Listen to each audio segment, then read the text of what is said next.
अस्सलाम वालेकुम, मैं हूं शेर अफगन बुज़दार और आप देख रहे हैं मेरा यूट्यूब चैनल। नाजरीन, आज मैं बात करता हूं डेरा गाज़ी ख़ान में जो फ्रॉड के स्कैंडल गुज़िश्ता 2 सालों से मंजर आम पर आए हैं उनके हवाले से।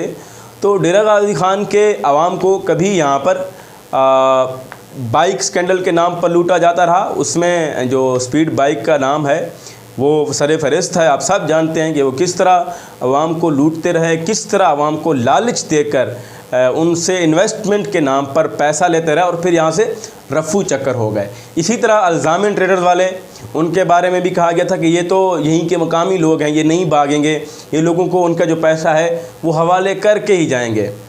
उधर भी आवाम के साथ यही हुआ, वो लोग छुप गए, मंजर आम से गायब हो गए। जो बेचारी आवाम है, जो सादा लो आवाम है आप कह सकते हैं, वो बेचारे लुट गए, चक्करें खाते रहे अदालतों के, थानों के, लेकिन उनको कहीं भी इंसाफ नहीं मिला, कहीं भी उनकी सुनवाई नहीं हुई। इसी तरह पिताफी ट्रेडर्स के नाम पर आवाम को लूटा जाता रहा। डेरा गाज़ी ख़ान के टीचिंग हस्पताल का एक दर्जे 4 का एक मुलाजिम आवाम को लूटता रहा। और इसी तरह Jogiyani tractor showroom, Pakistan tractor showroom के नाम पर आवाम को चूना लगाया जाता रहा, आवाम को लूटा जाता रहा, लेकिन कहीं भी कानून हरकत में नहीं आई, जिसकी वजह से जो फ्राडिया ग्रोह हैं वो मुतहर्रिक हो गए। अब वो लोग जो है अब नई चाल के साथ जो आप कह सकते हैं मैदान में आए हुए हैं।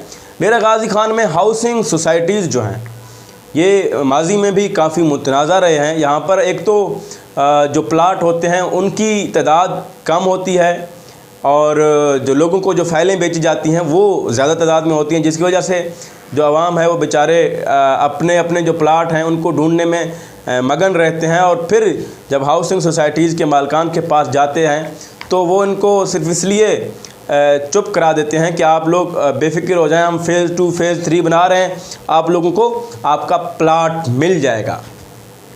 खैर, ये तो एक बात हुई। आज मैं असल में बात करने जा रहा हूँ गुलबर्ग हाउसिंग सोसाइटी के हवाले से। डेरा गाज़ी ख़ान में गुलबर्ग हाउसिंग सोसाइटी ये बहुत बड़ा नाम है और यहाँ पर जो डेरा गाज़ी ख़ान के अवाम हैं, यहाँ पर या जो क्रीम है या यहाँ पर ऐसे लोग जो डेरा गाज़ी ख़ान की जो कॉलोनियाँ हैं, जो गलियाँ हैं, तंग गलियाँ, यहाँ से थके हुए थे, तो इन्होंने अपने जो मकान, प्लाट, ज़मीनें बेचकर गुलबर्ग हाउसिंग सोसाइटी में प्लाट लिए, वहाँ पर मकान बनाए। लेकिन शायद उनको ये मालूम नहीं कि उनके साथ क्या फ़्रॉड होता रहा है, किस तरह उनको अपने जाल में गुलबर्ग हाउसिंग सोसाइटी के जो मालिकान हैं उनमें मैं एक को जानता हूँ, ग़ुलाम असगर गुरमानी, जिनका ताल्लुक़ कोटादू से है। उनके हवाले से मैं बात कर रहा हूँ, किस तरह आवाम को जाल में फंसाते रहे। अब अदालत आलिया ने, डेरा गाज़ी ख़ान की अदालत ने इस गुलबर्ग हाउसिंग सोसाइटी के जो 6 नहीं 7 मुख्तलिफ़ खाते हैं इन पर स्टे जारी किया है। स्टे की कापी भी आप स्क्रीन पर मुलाहिज़ा कर सकते हैं। ये जो खाता नंबरान हैं जिनके हवाले से जो गुज़िश्ता 1 हफ़्ते से लोग मुझे फ़ोन कर रहे हैं, मैसेज कर रहे हैं, कमेंट कर रहे हैं फेसबुक पर कि हमें बताया जाए कि कौन कौन से खाता हैं वो चीज़ें, ताकि हमें पता चले हमारी अगर वहाँ पर ज़मीन है, प्लाट है, अगर मुतनाज़ा है तो हम लोग वहाँ पर क्यों ख़रीदेंगे। हम लोगों ने अपनी पूरी ज़िंदगी की जमा पूंजी यहीं पर लगाई हुई है। हम लोगों ने अपने मकान, ज़मीन, जायदाद फ़रोख्त करके यहाँ पर प्लाट ख़रीदे हैं ताकि हम लोग एक अच्छे हाउसिंग सोसाइटी में, एक अच्छे माहौल में यहाँ पर रह सकें। लेकिन जो हाउसिंग सोसाइटी के मालिकान हैं उन्होंने किया क्या है, ये लोग करते ऐसा हैं, इनका जो तरीक़ा वारदात है वो आज मैं आप लोगों के साथ शेयर करने जा रहा हूँ। गुलबर्ग हाउसिंग सोसाइटी के जो मालिकान हैं उनके बारे में ये है कि एक तो इन्होंने बहुत सारे जो यहाँ के जो बड़े शख्सियात हैं, जो ताकतवर शख्सियात हैं, ताकतवर हल्के हैं, उनको इन्होंने नवाजा है। उनके नाम भी मैं आपको बताऊँगा, लेकिन उससे पहले ये करते ऐसा हैं कि ये स्टाम्प के नाम पर, स्टाम्प पर ज़मीन ख़रीदते हैं और उसके बाद ये जो मालिकान होते हैं उनको कुछ पैसे जो हैं वो एडवांस में देते हैं कि आप ये लो, हमें स्टाम्प पे ज़मीन दे दो। और अब उस ज़मीन का जो मालिक है वो यकीनन वो बहुत सारे होते हैं, लेकिन वो स्टाम्प एक शख्स देता है। बाद में जब उनके जो दीगर भाई होते हैं या जो रिश्तेदार होते हैं, जो दीगर रिश्तेदार होते हैं या जो विरासती ज़मीन हो अगर, तो वो जब मंजर आम पर आते हैं तो फिर मामलात जो है वो ख़राबी की तरफ जाते हैं।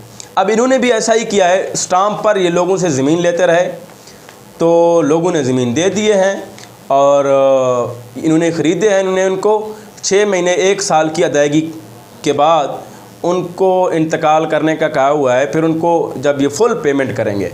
इसी तरह इनका कारोबार भी चलता रहा और अब यहाँ पर जो अदालत ने जिन खातों का स्टे दिया है वो भी ऐसा ही एक मामला है। एक शख्स से इन्होंने ज़मीन लिया है और बाकी जो उनके जो विरासती हिस्सेदार थे उस ज़मीन के स्टाम्प पेपर पर लिया है, तो वो अब मंजर-ए-आम पर आ गए हैं। उन्होंने अदालत से भी रेट रजू किया हुआ है और इस तरह के बहुत सारे लोग हैं, वो भी जब मंजर-ए-आम पर आएंगे वो भी मैं आप लोगों को बताता जाऊँगा। खैर, ये 7 मुख्तलिफ़ खाते हैं। 7 मुख्तलिफ़ खातों में 195 केनाल 14 मरले ज़मीन है। इनमें जो 81 केनाल जो रकबा है वो एक शख्स का है, उस पर बहुत सारे उसके ज़ाहिर है विरासती हिस्सेदार हैं, उन्होंने इस पर स्टे लिया हुआ है। अब गुज़िश्ता दिनों जब पंजाब पुलिस ने यहाँ पर छापा मारा था, जब हाउसिंग सोसाइटी के जो दफातर हैं यहाँ पर आए थे और उनको काम रोकने का हुक्म दिया था, आप ये फुटेज भी मुलाहिज़ा कर सकते हैं। ये गुलबर्ग हाउसिंग सोसाइटी का ये ऑफ़िस है और आप देख सकते हैं कि पंजाब पुलिस का जो यहाँ पर जो अफसरान हैं या जो दीगर अमला है वो यहाँ पर मौजूद है और इनको काम रोकने का कह रहे हैं। और आप इनकी ये गुफ्तगू मुलाहिज़ा करें कि हाउसिंग सोसाइटी का जो एक एहलकार है वो उनको क्या कह रहा है कि इस तरह के तो काफ़ी मसले हैं, फिर तो कुछ नहीं बचेगा। आप इनकी भी गुफ्तगू मुलाहिज़ा करें और उसके बाद मैं आपको बताऊंगा कि वो खाते नंबर कौन कौन से हैं।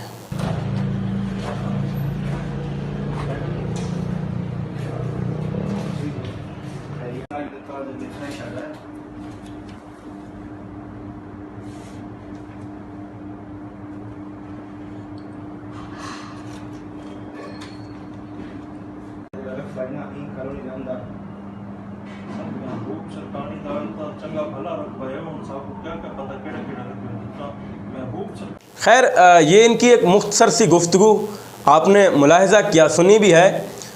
तो क्योंकि बाद में इन्होंने वीडियो बनाने से मना किया है और उसके बाद जब लोग वहाँ पर गए तो ये लोगों को और भी पागल बनाते रहे कि ये स्टे का मसला था, छोटा सा मसला था, वो ख़त्म हो गया है। खैर, अब इन्होंने जो अपने जो गुमाश्ते हैं जिनको इन लोगों ने नवाजा है उनको भी इन्होंने मुतहर्रक किया है और वो भी अपना किरदार अदा करने में मसरूफ़ हैं कि जिन लोगों ने स्टे लिया है इस ज़मीन पर, जिन लोगों का हक़ है, उनको किस तरह राम किया जाए। लेकिन उससे पहले जो इन्वेस्टर हैं उनमें काफ़ी बेचैनी है। उन बेचारों ने अपनी पूरी ज़िंदगी की जमा पूंजी यहीं पर लगाया हुआ है। आपको मैं वो खाता नंबरान जो हैं आपके साथ में वो शेयर करता हूँ। ये है मौज़ा वडोर सिंध। मौज़ा वडोर सिंध के जो खाता नंबरान हैं वो है 19, 20, 21, 24, 25, 32, 46। ये वो खाता नंबरान हैं जिनके तकरीबन 195 किनाल जो है यहाँ पर ज़मीन बनती है। अब ये नहीं पता कि इन्होंने किस किस को ये ज़मीनें जो है ये बेची हैं। अब कौन कौन से लोग यहाँ पर मुतासिर हो सकते हैं। तो मैं भी इन्वेस्टर्स को ये कहूँगा कि अभी तक ये लोग बैठे हुए हैं, अपने दफातर में बैठे हुए हैं, जाएं अपनी चीज़ क्लियर करें। इनके फाइल्स जो हैं उन पर यकीन न करें, इनके फाइल्स किसी काम का नहीं होता। अगर आप लोग चाहते हैं कि आप लोगों की जो ज़मीन है, आप लोगों की जो इन्वेस्टमेंट है वो सेफ़ रहे, तो आप लोग इनसे रजिस्ट्री करवा लो। अगर आप लोग चाहते हैं कि इसका हल क्या है, हम लोग अपनी जो ज़मीन है, हम लोगों ने जो ख़रीदी हुई है, जो प्लाट ख़रीदा हुआ है, उसका आखिर कोई एक तो हल तो होगा।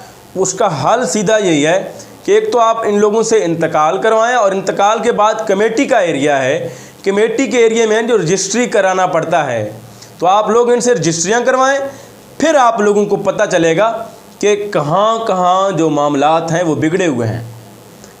इन लोगों ने कुछ ज़मीनों की रजिस्ट्रियाँ करवाई भी होंगी जो कि गैर मुतनाज़ा थे, लेकिन जो मुतनाज़ा हैं वो ये आप लोगों को कभी नहीं कहेंगे रजिस्ट्री करवाने का, क्योंकि वहाँ पर तो इनकी असलियत सामने आ जाएगी। तो मेरी आप लोगों से गुजारिश है जो इन्वेस्टर्स हैं कि वो अगर आप लोग अपने इन्वेस्टमेंट की सेफ्टी चाहते हैं, अगर आप लोग चाहते हैं कि आपकी इन्वेस्टमेंट कहीं ना जाए, आप लोगों ने जो प्लाट ख़रीदा है, जो मकान ख़रीदा है, वो आप लोगों का ही रहे, तो आप लोग इनसे वो तमाम जो कानूनी लवाजमात हैं वो पूरा करवाएं। इनके फाइल्स पर यकीन न रखें, इन लोगों से रजिस्ट्री करवाएं।